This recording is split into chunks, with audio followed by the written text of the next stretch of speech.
the special interest segment with Ladbrokes. So shout out to Laddies, one of the great bookies of the modern era.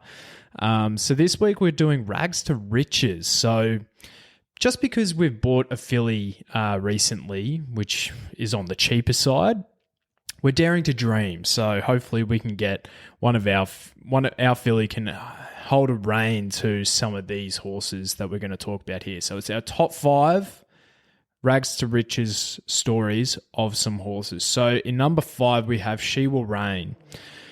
Only bought for $20,000 from Derby Racing in the 2016 English Classic Sale.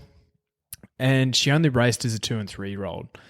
But I reckon the owners must have thought they were onto an absolute winner here, because at her very first start, she won by 8 lengths on debut. And not only that, she actually nearly paid for her entire wage at her first start as well. So she went on to win 6 out of 12 starts, including obviously the Golden Slipper. And she also won the Moya Stakes at Moonee Valley as a 3-year-old. So, and I had a bit of a dig through her CV and of previous Slipper winners. And she's actually still the only Golden Slipper winner to go on to win another race since Piero. And Piero won the Slipper in 2012. So, yeah, She Will Reign, 2017 Golden Slipper winner, absolute bargain. Number 4, Widgie Turf. Now, not all bargain buys have to be Group 1 winners here, punters. Absolutely not. This old bloke was only bought for $4,000 as a weanling, so basically as a brand new horse, by Queensland owner Gordon McIntosh. So Gordo has absolutely cashed into the hills here. So at his very first start, Widgie secured $11,000 for winning that race. So he's basically tripled his money after his first race. He got back. He was a real workman type horse, Widgie Turf. He got back in the field, had a nice turn of foot, and then when he got clear, a lot of the time he'd run into the top 6, I reckon. He went on to win another 10 races throughout his 41 career start. 2 of them stakes races, and he even finished 3rd in a Group 1 behind Be Good to Your Mother in the Sir Rickwood Clark Stakes. So he retired with $1.26 million in the bank. Must be very nice. And he was a 7-year-old gelding, so not like She Will Reign. You know, she won about triple the money, but she got retired after she only raced for about 2 years. So, you know, they had a lot of fun with this old boy. He would have been an absolute treat to own. Number 3, Behemoth. Far out. What can you say about the big fella? He's a humongous. He's one of the biggest horses you'd ever want to see. He actually initially sold as for $120,000 as a weanling, but Grand Syndicates, who are infamous for purchasing really cheap horses, they purchased him as a yearling for only $6,000.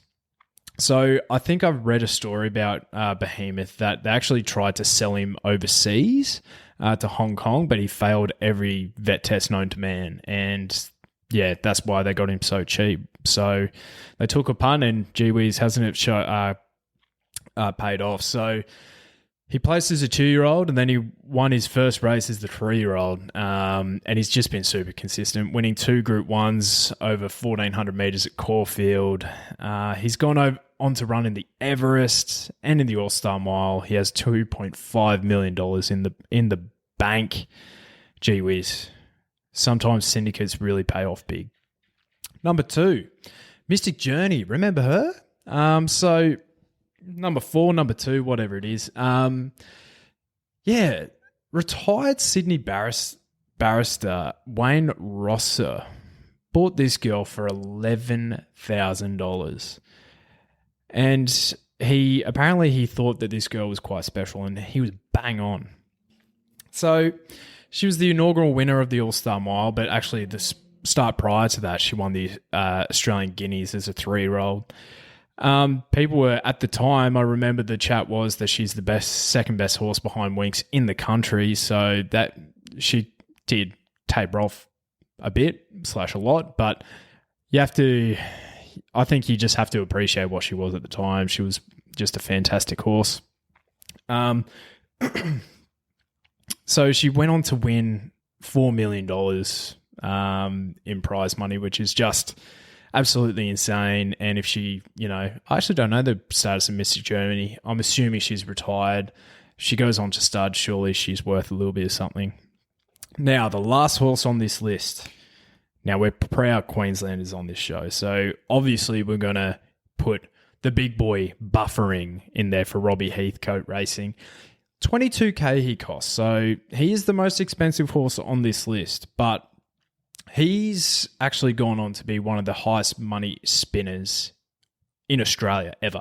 He's won over $7 million in prize money, Buffering.